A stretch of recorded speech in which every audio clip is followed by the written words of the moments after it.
안녕하세요. 영화당 시간입니다. 저는 이동준입니다.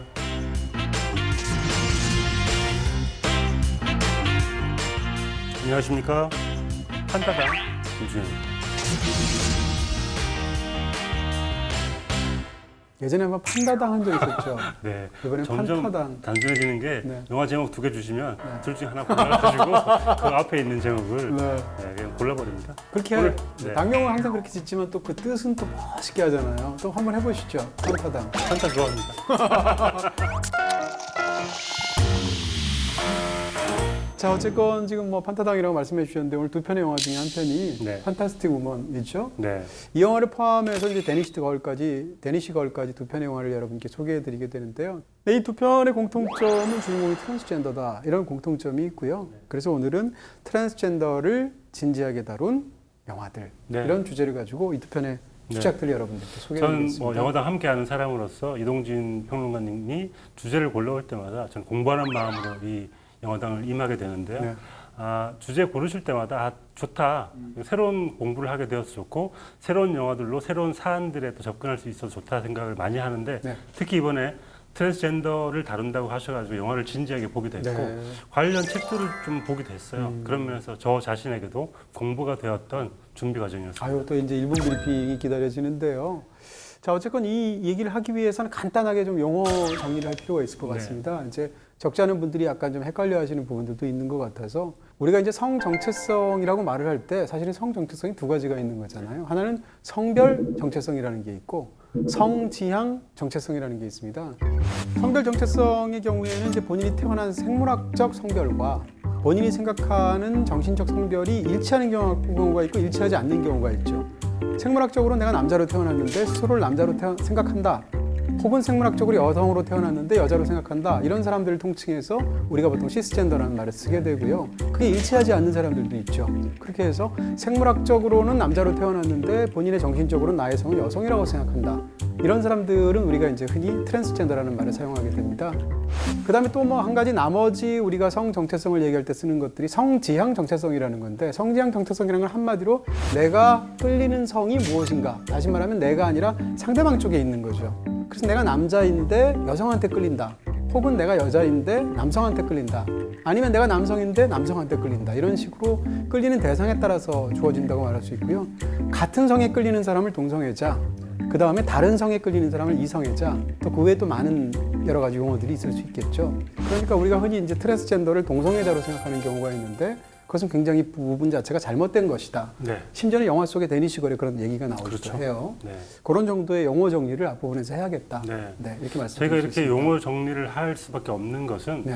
우리가 사회에서 용어를 용인하지 않는 경우가 굉장히 많은 게 네. 폭력적으로 성별은 두 가지밖에 없어. 남성, 여성 두 가지밖에 없으라고 얘기하는 순간 많은 사람들을 차별하게 되거든요. 그렇습니다. 그 차별하지 않게 하기 위해서 우리가 용어를 지켜야 할 필요가 있고 이 용어를 조금 더 알아감으로써 좀 더 넓은 세계를 좀 알고 싶어하는 그런 좀 태도가 필요한 것 같다는 생각이 들어요. 네. 그런 면에서 용어는 그런 면에서 중요한 게 아닌가라는 생각이 듭니다. 그렇습니다. 어떻게 보면 말이 전부인 경우들도 있는데 용어를 어떻게 규정하느냐에 따라서 그 말 속에 사실은 굉장한 폭력이 들어갈 수도 있고 그런 부분들이 있기 때문에 일단 이렇게 범주화해서 말씀드리는 것이 필요하다. 네. 이런 뜻에서 말씀을 드렸고요.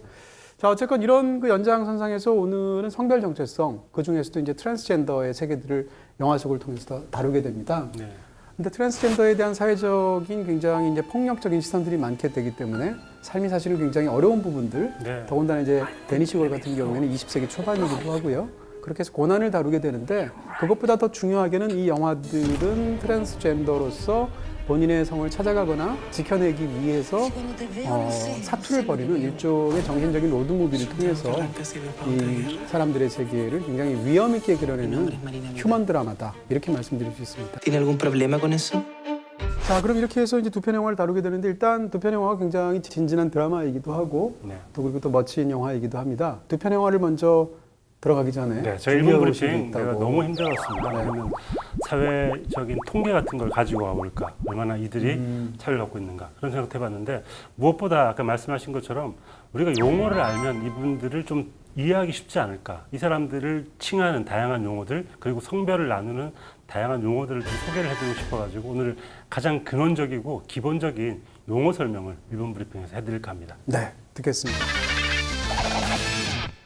네, 말씀대로 진짜 용어들을 갖고 네, 왔습니다. 젠더라고 그냥 아무렇게 쓴 것 같지만 저 네. 색깔이 트랜스젠더의 그 색깔을 의미하는 색깔이에요. 하늘색과 흰색과 네. 핑크색을 제가 써봤고요.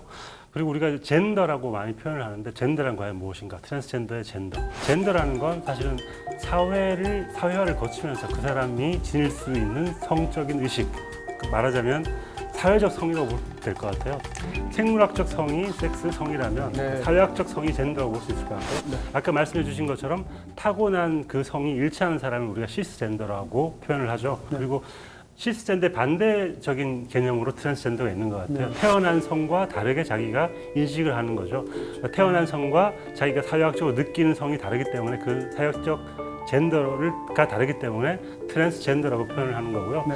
트랜스젠더도 굉장히 여러 종류가 있습니다. 트랜스젠더 중에서도 오늘 다룰 영화에서는 의학적 치료를 요구하는 트랜스젠더가 있는가 하면 한편으로는 수술을 거부하고 그냥 그 자체로 살고 싶어 하시는 분들도 있습니다. 그리고 단순히 호르몬 치료를 받으면서 살아가시는 분들도 있고요. 그러니까 우리가 보통 트랜스섹슈얼이라고 하는 거는 성을 바꾸고 싶어 하는 사람들, 의학적으로, 의료적으로 성을 교체하고 싶어 하는 사람들을 트랜스섹슈얼이라고 성을 전환자. 네, 그렇게 표현할 수 있을 것 같습니다. 네. 그리고 젠더 퀴어는 트랜스젠더 역시 이분법적인 성 논리에 갇혀 있다. 그래서 그걸 깨고 싶다라는 의미로 젠더 퀴어라는 표현을 하고요. 네. 젠더 플루이드는 이 두 개의 성에 묶이지 않고 자신의 성 정체성이 약간 더 혼란스러운 사람들을 젠더 플루이드라고 표현을 유동적이다. 네, 그런 합니다. 뜻이겠죠. 그리고 간성 같은 경우에는 네. 여성과 남성의 신체적 특성을 다 가지고 있는 사람들 보통 인터섹스라고 해서 간성이라고 표현을 합니다. 그리고 드래킹 같은 경우에는 그 드랙이라는 이 용어가 연극이나 퍼포먼스를 위해서 다른 성의 옷을 입고 퍼포먼스를 하는 사람들을 드랙이라고 표현을 해요. 그래서 드래킹은 그 상대 성의 옷을 입고 퍼포먼스를 하는 사람들을 드래킹이라고 하는데 이렇게 한 사람의 성 정체성이 아주 다양한 방식으로 표현이 되는 것 같아요. 그런 면에서 태어난 게 어떤 성이냐에 따른 건 중요하지만 자라나면서 사회학적으로 자신이 어떤 성으로 느껴지는지에 따라서 굉장히 다양한 방식의 성 정체성이 있을 수 있고 이것들을 다 우리가 인정해주고 좀 품어주는 것이 어쩌면 다양한 문화를 위해서도 좋은 게 아닌가라는 생각이 들어서 이런 다양한 용어들 한번 소개해드리고 싶었습니다. 네, 우리가 이제 트랜스젠더에 대해서 가장 많이 오해하는 것 중에 하나가 트랜스젠더는 성전환자일 것이다 라고 이제 생각하게 되는데 그렇지 않다. 트랜스젠더와 그의 현재의 육체의 모습은 사실은 다를 수도 있다. 무관할 수도 있다라는 정도의 얘기가 좀 중요한 것 같고요. 그러니까 반드시 트랜스젠더라고 해서 수술을 하거나 수술을 원하거나 하는 것은 아니다. 모두가 트랜스젠더이고 그 중에서도 이제 그런 쪽으로 성전환을 하시게 되는 사람들을 트랜스섹슈얼이라고 한다 정도를 이해하시면 사실은 향후 펼쳐지는 두 편의 영화를 보시는데 이해하시는데 어려움은 없을 것 같아요.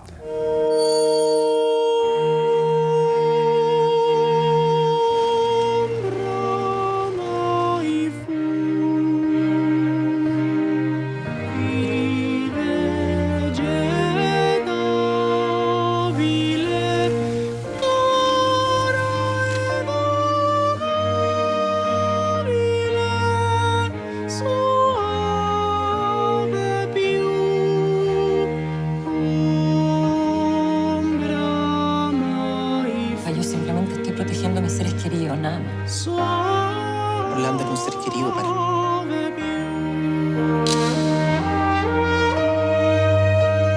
네, 먼저 소개해드릴 작품은 칠레 영화죠. 네. 사실 칠레 영화 보기가 쉽지 않은데 네. 판타스틱 우먼이고요. 개봉했을 때 좋은 반응을 얻었던 그런 다양성 영화였습니다. 네, 이 감독님 전작을 제가 본 적이 있는데 글로리아라는 영화인데 개봉했었죠. 네, 글로리아하고 이 판타스틱 우먼의 공통점이 있습니다. 나이트클럽이 나온다. 그렇게 얘기할 수도 있겠군요. 바로 이제 세바스찬 렐리오라는 감독인데 지금 말씀하셨던 글로리아와 함께 디스오비디언스라는 영화까지 있어요. 이 세 편을 보통 흔히 이제 렐리오 감독의 3부작이다 이렇게 얘기하게 되는데 세 편의 공통점이 일단 그런 부분도 있을 수 있겠지만 어떤 부분이 또 있냐면 이제 막 이별을 겪은 굉장히 정서적으로 굉장히 깊고 친밀한 관계에 있었던 상대를 잃게 된 여성이 홀로 서는 과정을 다루고 있다 이렇게 말할 수 있고요. 또 한 가지는 이제 사회가 정해놓은 어떤 규범이 있단 말입니다. 그 규범 안에 갇힌 채 경계선 위에 놓여 있는 여성들의 삶을 집중적으로 다루고 있다. 그 중에 이제 판타스틱 우먼이 국제적으로 가장 많이 알려진 대표작이 된 거죠.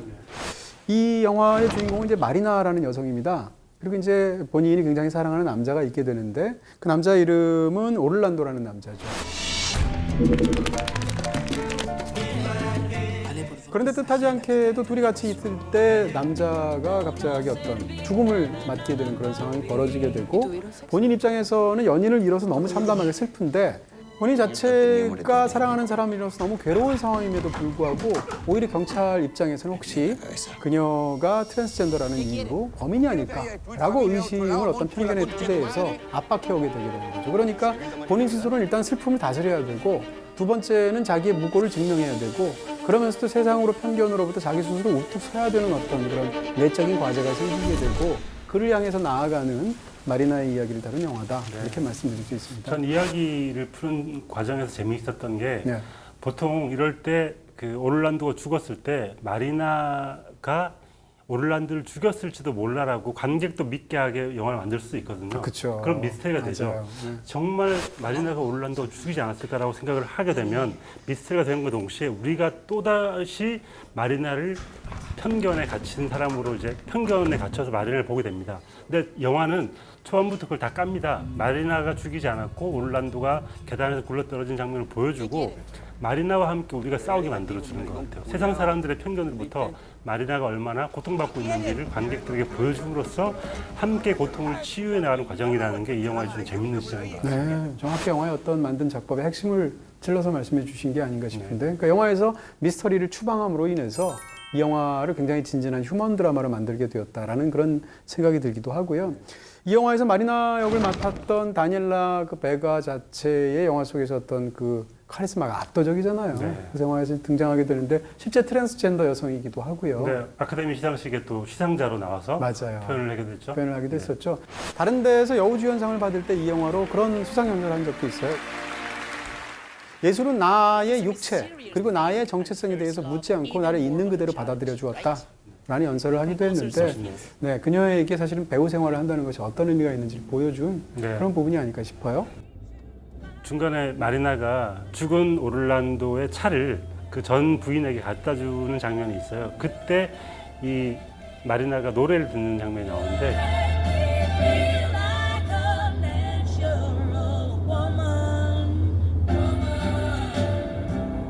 당신은 나를 자연스러운 여성으로 만들어 주었어요라고 하는 게 사실은 오를란도에 대한 마음이기도 하지만 어찌 보면 아까 말씀해 주신 것처럼 다니엘라 베가가 예술에게 느끼는 감정이기도 그렇죠. 한 것 같습니다. 그렇게 해서 차를 가져다 주는데 정작 그 아내였던 전처였던 사람에게 듣는 말은 이런 말 당신에게 드리고 싶지 않지만 라고 하면서 당신 키메라 같아요. 이렇게 네. 말을 하게 되죠. 근데 이런 말 드리고 싶지 않지만 이렇게 말을 하는 사람들은 그 말이 너무 하고 싶은 사람들이에요. 꼭 그렇게 해놓고 상대방의 글쎄 말이에요. 가슴을 네. 찢어발기는 그런 얘기를 하죠.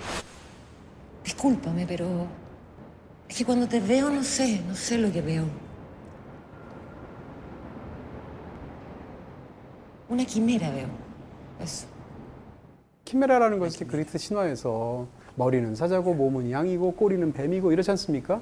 그런 의미에서 상대방 보고 괴물이라고 말을 하는 거죠. 그럼 연전해서 퍼붓게 되고 그리고 또 이제 아들이 있지 않습니까? 자기 사랑하는 남자의 아들이 이제 브루노라는 남자가 있는데 자기 아버지의 연인에 대해서 특히 자꾸 이 사람의 이름이 마리나인데 마리사라고 부릅니다. 그러니까 내 이름 마리나라고 교정을 해줘도 일부러 교정하지 않고 계속 마리사로 잘못 불러요. 그 얘기인즉슨 여기서 이제 이름을 부른다는 것은 정체성과 관련해서 굉장히 중요한 코드들인데 이렇게 그 자기의 남자의 아들, 자기 남자의 전처로부터 이제 받는 대접이 극 중에서 사실은 어떤 그런 편견에 가시도 친 세상의 반응을 사실은 그녀에게 보여주고 있는 것이죠. Me llamo Marina. Chao. 이런 어떤 어떻게 보면 이제 감정적으로 그쪽에서는 마리나를 미워할 만한 어떤 이유가 있잖아요. 그것이 표출이 잘못되었지만. 네. 근데 예를 들어서 극 중에 등장하는 의료진이라든지 경찰관이라든지 그녀랑 아무런 관계가 없음에도 불구하고 그녀가 트랜스젠더라는 이유 하나만으로 굉장히 약간 묘하고 가시돋치고 공격적인 반응을 보이게 됩니다. 의사가 성함이 어떻게 됩니까? 라고 물었을 때 Disculpe su nombre. Marina Vidal. Pero es una voz. 라고 묻는다는 거죠. 그 말인 뜻은 당신은 남자인 트랜스젠더로 보이는 거는 근데 왜 네가 여자 이름을 대느냐라는 뜻이죠. 그러니까 거기에 대해서 그녀가 바로 말을 받게 되죠. 지금 무슨 말이신가요? 이렇게 되게 되는데 이런 식의 대화가 사실은 영화 속에서 계속 그녀를 지치게 만드는 그런 대사로 끊임없이 흘러나오게 되는 거죠. 아직 전환이 되지 않았기 때문에 네. 신분증 역시 예전의 맞아요. 이름으로 되어 있으니까 네. 이 이름이 당신 이름 아니냐고 하니까 이름이 바뀌었다라고 하자 법적으로 바뀌지 않는 이상 이 이름이 당신의 이름이다라고 규정을 내려주는 것 자체도 네가 아무리 성을 바꾸고 싶어 해도 법은 그렇게 호락호락하지 않다라는 사회의 통념 같은 것들을 그 장면으로 보여주는 제도의 것 같습니다. 이름으로 그런 편견을 거리낌 없이 사실은 경찰이 드러내는 그런 장면으로 그 장면을 볼 수가 있고요. 어쨌건 이런 그 부분들에서 사실은 이 영화가 이제 멜로 영화처럼 보이지 않습니까? 우리가 이제 이런 세팅을 보면 우리는 어떻게 상상하게 되냐면 사랑하는 사람을 잃은 여자가 그 상실감을 달래는 이야기, 상실감으로부터 일어서는 이야기라고 생각할 수 있는데 사실은 이 영화는 멜로 영화라기보다는 어떻게 보면 한 개인이 자신의 존엄을 찾아서 일어서는 이야기라고 생각할 수 있을 것 같아요. 왜 이 영화가 멜로드라마가 아니라고 생각하냐면 영화 속에서 초반에 사실은 그 남자와 함께 원래 멀리 어떤 여행을 떠나려고 했잖아요. 이과수 폭포로. 난 그거 보는데 해피투게더 생각나더라고요. 당연히 생각났죠. 이과수 폭포 하면 Vale por 2 pasajes a las cataratas de Iguazú. 바로 지금 정확하게 얘기해 주셨는데 만약에 이 영화가 멜로 영화였다면 그 남자가 죽고 난 다음에 어떻게 했든 마리나는 이과수 폭포로 갑니다. 어찌됐건 이 영화에서 이제 주인공 자체가 폭포로 가지 않는다는 것 자체가 어떻게 보면 멜로 영화에서의 컨셉 자체가 같이 가기로 한 연인이 죽었단 말입니다. 그리고 영화 업처럼 사실은 거기를 대신 가주는 게 그런 어떤 두 사람 간의 관계를 마지막으로 이렇게 맺게 되는 어떤 상징처럼 보이게 되는데 이 영화는 이과수 폭포에 가는데 관심이 없어요. 그리고 바로 지금 이과수 폭포가 아니라 지금 이곳에서 그녀가 다시 서는 과정을 보여준다는 측면에서 사실은 이 영화가 진짜 무슨 얘기를 하고 싶어 하는지를 보여주는 그런 설정이 있는 거죠. 사실은 그 모든 이야기들이 딱 한 장면으로 요약이 돼 있고요. 네. 너무너무 유명한 장면이기도 하고 네. 포스터에도 그 장면이 표현이 돼 있죠. 네. 바로 이 장면인데 네. 마리나가 그 바야제 오페라 중에 한 곡을 부르면서 그 노래와 함께 이 마리나가 그 노래 속에서 폭풍을 뚫고 지나가는 듯한 장면. 사실 이 장면이야말로 마리나가 세상의 편견으로부터 어떻게 싸워서 이겨내는가라는 장면을 딱 한 장면으로 요약을 해주는 것 같아요.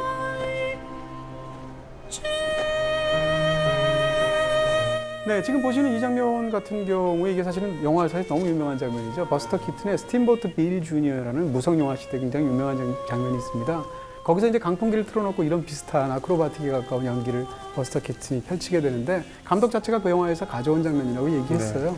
근데 원래는 어떻게 보면 그런 액션을 보여주는 액션 코미디의 장면의 요소를 이 영화에서는 사실 여기서 불어오는 바람이라든지 이런 것들은 사실은 편견이잖아요. 그렇죠. 세상의 편견에 맞서서 그녀가 사투를 앞으로 나가려는 몸짓으로 훌륭하게 형상화했죠.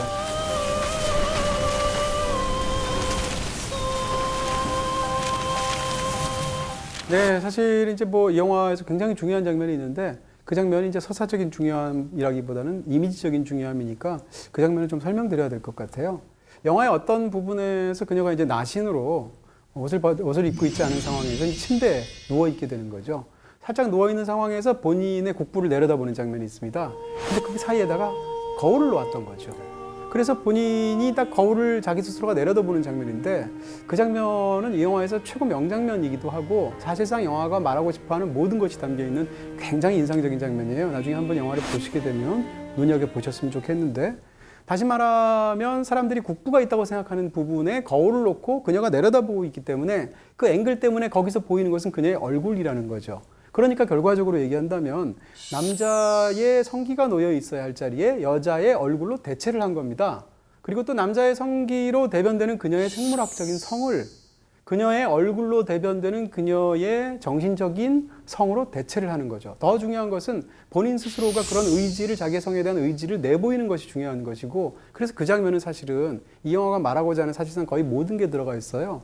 또 하나 흥미로운 것은 그 장면에서 그 앵글 자체가 사실상 카메라랑 아이 컨택을 하고 있습니다. 거울을 내려본다라는 설정이지만 현실적으로는 카메라를 바라보고 있기 때문에 그 영화에서 그 장면을 보고 있었던 관객들의 시선하고 눈이 마주치는 아이 컨택이 있을 수밖에 없게 된다는 거죠. 사실 그 상황에서 관객들이 그녀가 자신의 국부를 내려다봤을 때 사람들은 자기가 볼 것을 예상을 하게 됩니다. 사람들은 국부를 볼 거라고 관객들은 생각하는 그 지점에서 그녀의 얼굴을 보게 된 거거든요. 그 순간 관객이 느끼는 것은 자기에 대한 반성 같은 게 생기게 되는 거죠. 다시 말해서 트랜스젠더를 경멸하기도 하고 다른 한편으로 호기심으로 이렇게 힐긋거리기도 하는데 그런 훔쳐보기의 시선의 자리에 정확하게 그녀가 생각하는 성을 자신의 얼굴로서 내밀어주는 거죠. 그것을 보는 순간 관객 입장에서는 자기의 그런 훔쳐보는 태도에 대한 반성이 일어날 수밖에 없다는 측면에서 사실은 이 장면은 영화에서 굉장히 중요한 장면일 것이다. 이렇게 말씀드릴 수 있습니다. 결국엔 이런 영화들에 편견으로 가득 찬 사람들이 있는가 하면 한편으로는 마리나를 그대로 있는 그대로 인정해주고 이해해주고 받아주는 사람들도 필요한 것 같아요. 영화상에서. 그래서 저는 그게 올란도의 형 가보 그리고 오페라 선생님 네. 그 두 사람은 마리나를 굉장히 자연스럽게 받아들이거든요. 네. 근데 그 사람들이 등장하는 것만으로도 보는 내는 약간 편안함을 느낄 수 있을 정도의 그런 기분이 드는 게 세상에서 저런 사람들이 참 필요하구나라는 생각을 하게 되면서 그런 부분, 그런 등장인물도 굉장히 인상 깊었습니다. 그렇습니다. 또 뭐 노래하는 장면들 같은 것이 워낙 아름답기도 네. 하고 한번 보시기를 권해드리는 그런 좋은 영화였습니다. Lily, you're exquisite. Surgery has never been attempted before. You're my whole life. It could kill you. It's my only hope. This is not my body. I have to let him go.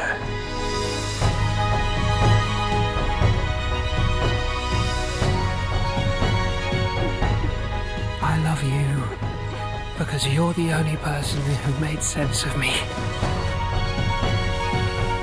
Who made me possible.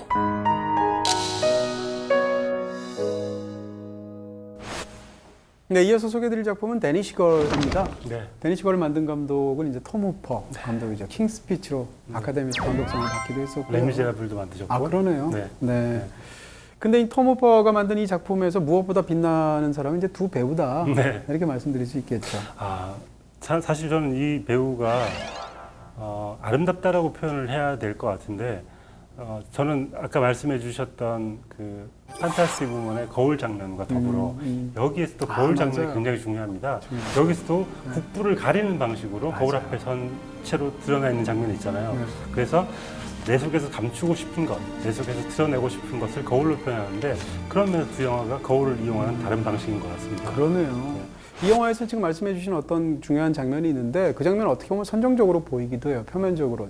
근데 영화의 내적인 어떤 논리를 따라가면 굉장히 중요한 장면이고 꼭 필요한 장면입니다. 네. 그의 입장에서는 자기의 몸을 일종의 육체의 감옥으로 생각하고 있고 그리고 또 이제 우리가 앞에 보았던 판타스틱 우먼의 마리나와는 달리 그는 지금 수술을 하려고 하고 있는 상황이지 않습니까? 그런 성전환 수술을 앞둔 상황에서 완벽한 여자가 되고 싶은데 그 상황에서 자기 몸에 있는 남자의 성기를 발견하는 순간 본인 스스로가 다리에 감추게 되는데 그런 그녀의 마음이 사실은 너무 잘 들어가 있는 굉장히 중요한 장면이다.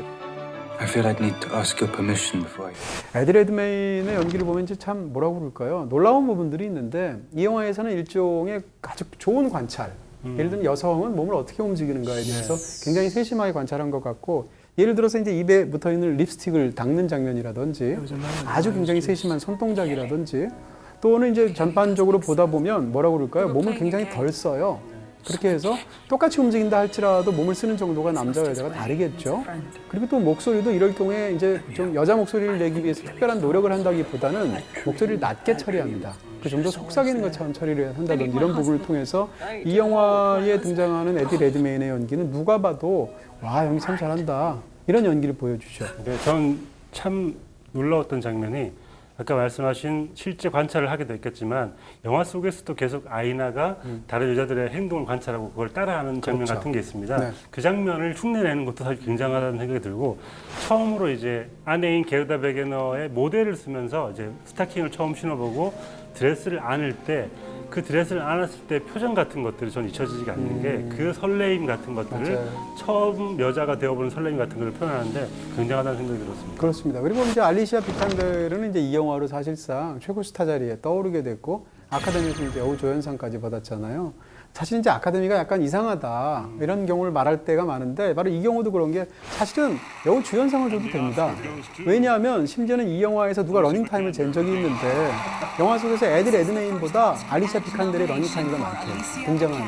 그런데도 불구하고 그녀는 여우 조연상이고 그는 나무 주연상인 거예요. 이제 그것이 물론 이제 아카데미라는 것은 좀 더 확률이 높은 쪽으로 캠페인을 하느냐 뭐 이런 것하고 관련이 되어 있긴 하지만 어찌됐건 약간 좀 넌센스처럼 보이는 부분이 있죠. 네. 그래도 뭐 수상을 해서 큰 영광을 받았으니까요. 네. 결국 저는 이 아이나가 자신의 성의 정체성을 찾기 위해서 수술을 하려고 할 때 그걸 누가 받아주느냐, 아내가 그걸 어떻게 견뎌내느냐가 사실 이 영화의 핵심 같았어요. 맞아요. 저한테는 그게 이건 어쩌면 알리샤 비칸데르가 이 모든 걸 견뎌내는 연기를 함으로써 아이나가 더 빛나는 영화이기 때문에 당연히 전 주연상을 줘야 된다고 생각을 합니다. 그렇습니다. 이게 실화지 않습니까? 네. 실제 현실이 있었고 그 다음에 이제 그 실제 현실을 가지고 쓴 원작 소설이 있습니다. 근데 영화는 소설하고도 다르고 현실하고도 달라요.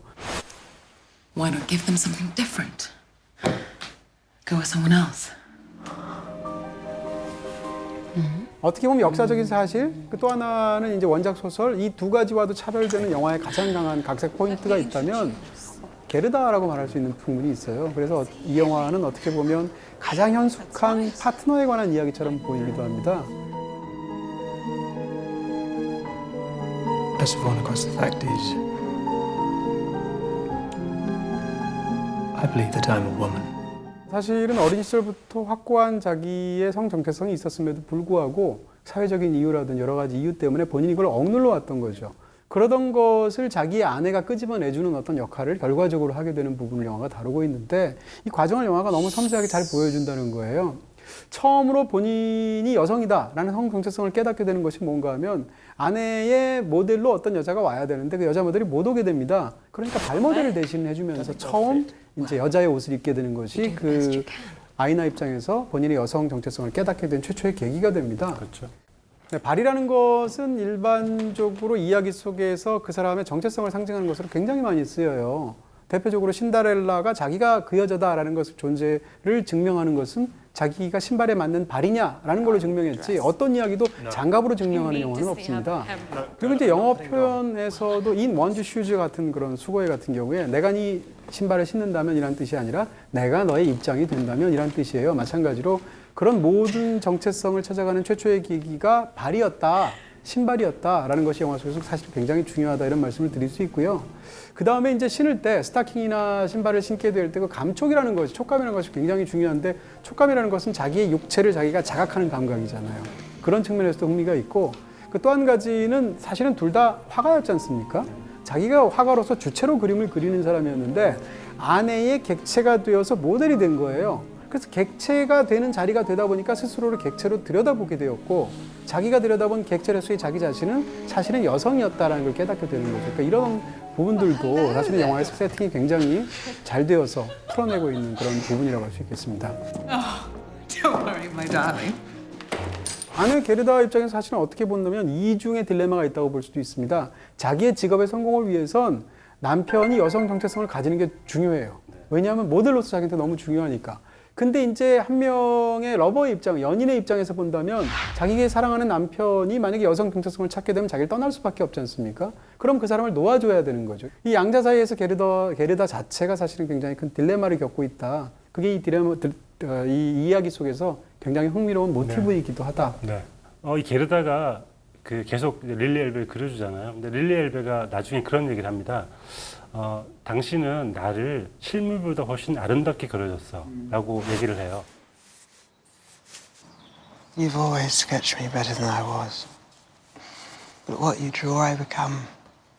근데 사랑의 실체가 그런 게 아닌가 싶어요.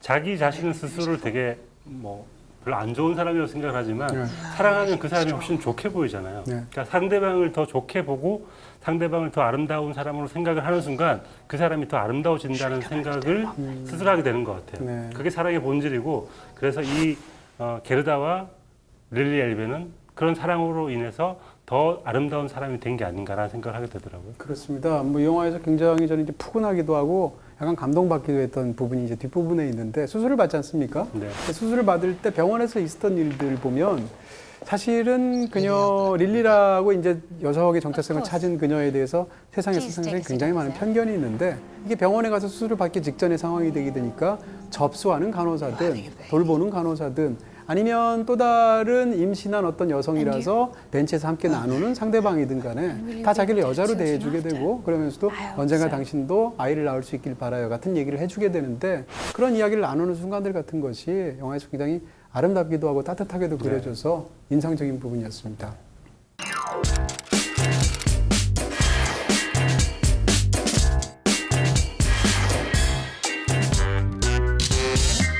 자, 두 편 중에서 더 좋은 영화는 네. 어떤 거였습니까? 전 두 편 다 너무 인상적이었고요. 네. 둘 중에 한 편을 고르기가 사실 저는 약간 힘들어요. 근데 그래도 약간 더 인상적이었던 건 저한테는 판타스틱 우먼이었고요. 근데 당연히 제일 좋아하는 장면은 데니시 걸에서 꼭 뽑으려고 하는데요. 아이나가 수술을 받기 직전에 의사하고 상담을 하는 장면에서 나는 나를 여자라고 생각합니다 라고 얘기를 하니까 옆에 있던 게르다의 딜레마죠. 남편을 잃을 것이냐 모델을 얻을 것이냐 그런 딜레마에서 나 역시 이 사람을 여자라고 생각합니다라고 하는 장면이 있어요. And I believe it too. 말하자면 게르다의 응원 같은 거죠. 그 장면에서 저는 이 사람들이 원하는 건 역시 인정이고 응원이겠구나 생각을 하게 되면서 우리 스스로 누군가를 인정해주는 방식을 배우는 게 좋지 않겠는가라는 생각이 들었거든요. 그러면서 저는 그 장면에서 게르다의 인정 같은 것이 굉장히 좀 감동적으로 느껴졌습니다. 그래서 그 장면을 네. 골라주시는군요. 네. 두 편의 영화 저는 판타스틱 우먼을 더 좋아하는 것 같고요. 판타스틱 영화 우먼에서의 한 장면을 또 이제 최고의 장면으로 꼽고 싶습니다. 근데 이미 다 말을 해버렸어요. 네. 그 거울 장면, 네, 거울에 자기 아까 얼굴을 길게 얘기하시는 동안에 제가 네. 저 장면 최고 장면일 것 같은데 미리 저렇게 다 까시면 네. 오늘 뭐 컨트롤 C, 컨트롤 V에서 앞에 설명을 다시 붙여주시면 자, 이렇게 해서 오늘은 트랜스젠더를 진지하게 다룬 영화들이라는 타이틀로 두 편의 좋은 영화를 여러분들께 소개해드렸습니다. 두 편 모두 BTV에서 보실 수 있습니다. 저희는 다음 주에 뵙겠습니다.